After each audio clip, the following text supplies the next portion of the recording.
Assalamu alaikum students, welcome to week 15 of enterprise systems. So basically this is our second last lecture. इस semester का ये second last lecture है and this is the first video of week number 15.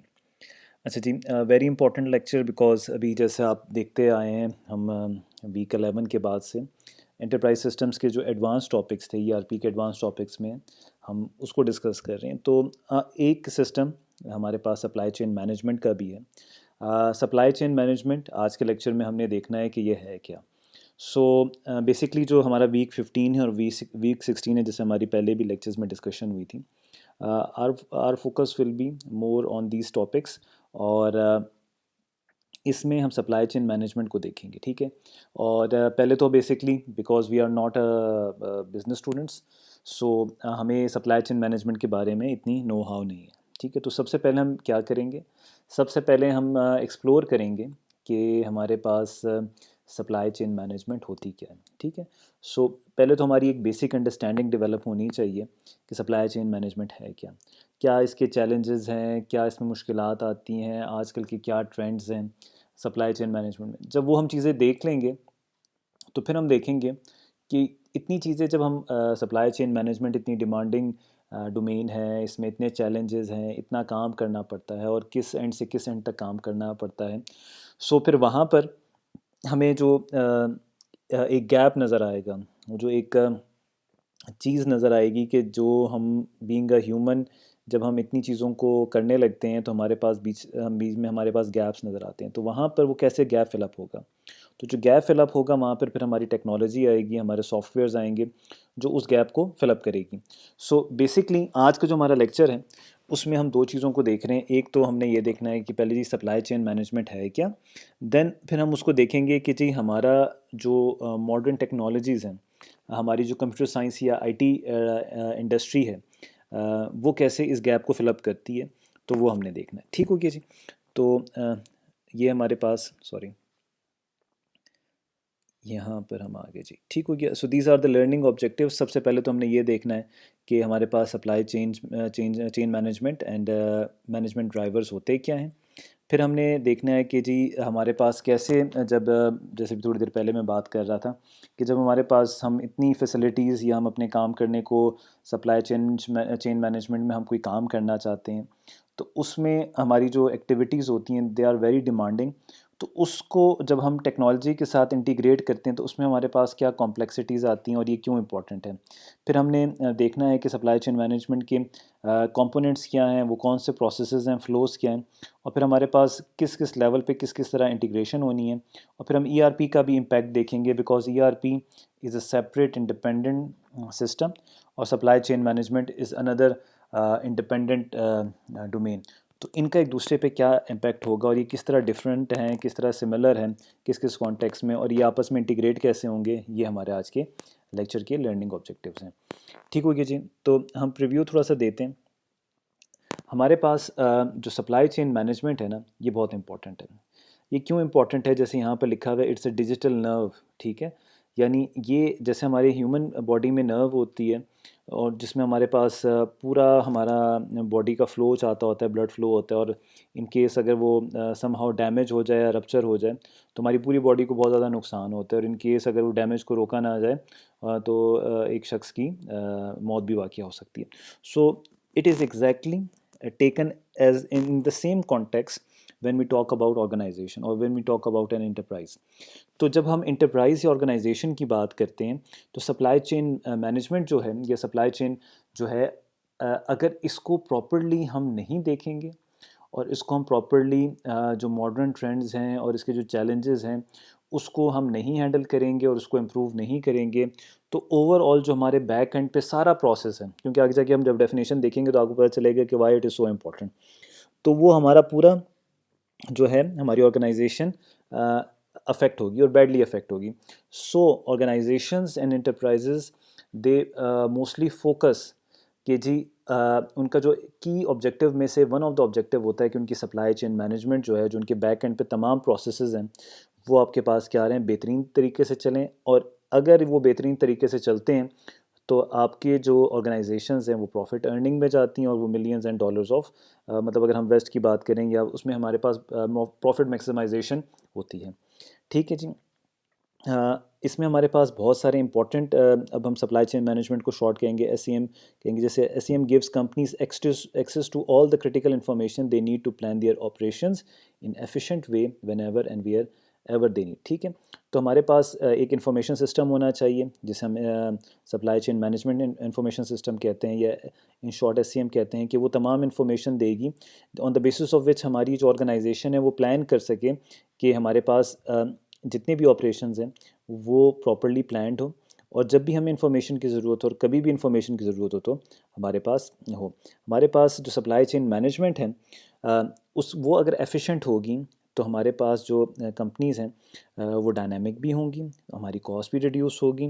Dynamic होने का ये मतलब है कि जो हमारे पास मॉडर्न ट्रेंड्स हैं, ठीक है, उनको बड़ी आसानी से एक्सेप्ट किया जाएगा, हमारे पास ज़्यादा फ्लेक्सिबिलिटी आएगी, हमारी कॉस्ट रिड्यूस होगी। आगे जाके हम मुख्तलिफ़ किस्म की एग्जांपल्स देंगे और रियल वर्ल्ड सिनेरियोज़ के एग्जांपल्स देंगे आज के लेक्चर में, कि कैसे हमारे पास मुख्तलिफ़ लोगों ने जब अपने सप्लाई चेन मैनेजमेंट पे फोकस किया तो कैसे इम्प्रूवमेंट लाए और उनमें कैसे चीज़ों में बेहतरी आई।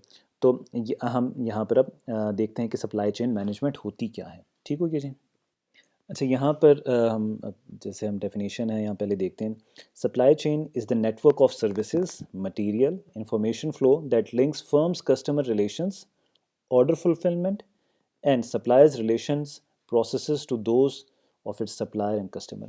So अगर मैं इसको ज़रा आसान अल्फाज में बताऊँ, फिर मैं इसको एक्सप्लेन करता हूँ कि यहाँ पर देखें, आपकी जो ऑर्गेनाइजेशंस होती हैं वो आपको सर्विसेज देती है। ठीक है, सो एक सर्विस नहीं होती, उसमें मल्टीपल सर्विसेज होती हैं। जैसे कस्टमर रिलेशनशिप सर्विस हो गई, आपकी वेंडर्स की तरफ सर्विसेज हो गई, आपने अपने जो कॉन्ट्रैक्ट्स हैं, ठीक है, दूसरे पार्टनर्स उनके साथ सर्विसेज। तो it is not only one service, तो that is why we are calling it is a network of services.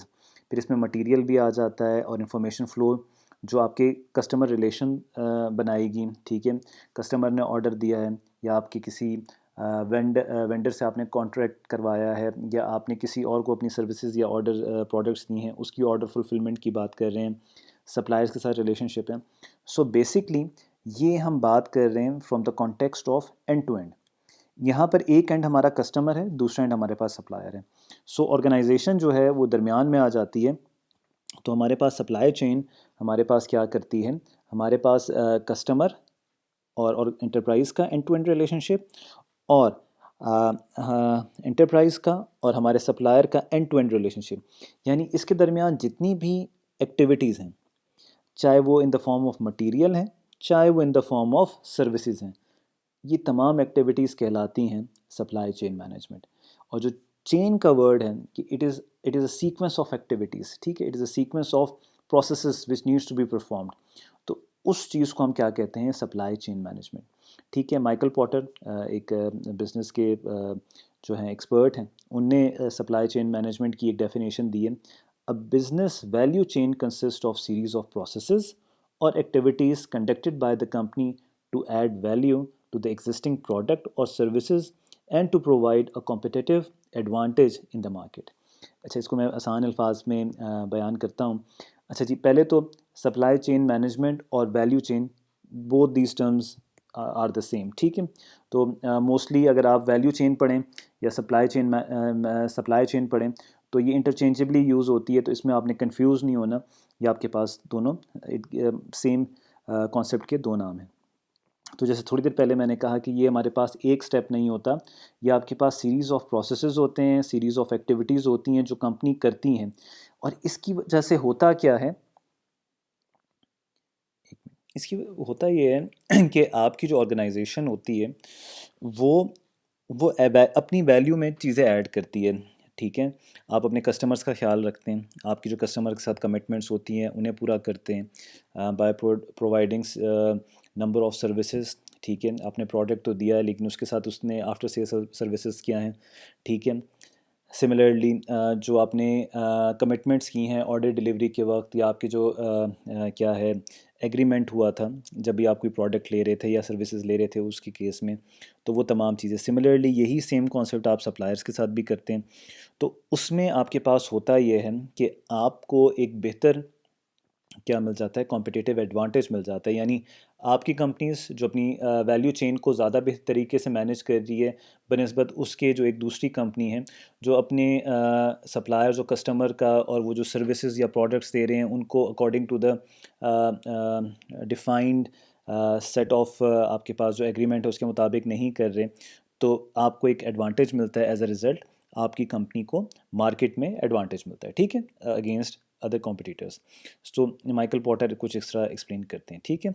हमारे पास जो ऑर्गेनाइजेशंस होती हैं वो इस नीड को समझती हैं और अंडरस्टैंड करती हैं, एंड फॉर दैट रीज़न आपके जो सप्लाई चेन है उसको मुरतब किया जाता है on the basis of strategic planning, ठीक है। स्ट्रेटेजिक प्लानिंग क्या होती है, फ्यूचर पॉइंट ऑफ व्यू से भी डिज़ाइन किया जाता है, ठीक है। और जो हमारे सप्लाई चेन की इंफॉर्मेशन होती है उसको ना सिर्फ करंटली प्लानिंग के लिए किया जाता है जो आपकी करंट प्लानिंग होती है, बल्कि स्ट्रेटेजिक प्लानिंग में भी किया जाता है, ठीक है। ये आपकी कंसिडर होती है एज ए कॉम्पिटिटिव स्ट्रेटेजी, और आपकी जो सप्लाई चेन जो स्ट्रेटेजी है दे शुड बी अलाइंड। इसका क्या मतलब है, कॉम्पिटिटिव ये होती है कि आप अपने जो मार्केट में आपके बाकी कॉम्पिटिटर्स हैं उनसे आपने कैसे कॉम्पीट करना है, और आपके पास इसके लिए आपके लिए जब आपने उस इन कंपटीशन जाना है तो इसके लिए आपकी जो सप्लाई चेन की स्ट्रेटजी है वो it should be align to the आपकी कॉम्पिटिटिव स्ट्रेटजी। जब दोनों अलाइंड होगी तो आप बड़ी आसानी से अपने गोल्स जो हैं कंपटीशन के हासिल कर सकेंगे, ठीक है। हमारी जो फर्स्ट वीडियो है वीक नंबर 15 की, यहाँ पर हम उसे एंड करते हैं। हम जो नेक्स्ट वीडियो स्टार्ट करेंगे वो स्टार्ट करेंगे विद एन एग्जांपल, जहाँ पर हम देखेंगे कि अगर हमारे पास जो हम कॉम्पिटिटिव एडवांटेज की बात कर रहे थे, अगर हम सप्लाई चेन को या वैल्यू चेन को हम नहीं करते, इंपॉर्टेंस नहीं देते, तो वहाँ पर हमारी ऑर्गेनाइजेशन को कैसे नुकसानात उठाने पड़ते हैं। तो हमारी जो नेक्स्ट वीडियो होगी हम स्टार्ट भी उसे उधर से ही करेंगे। Thank you.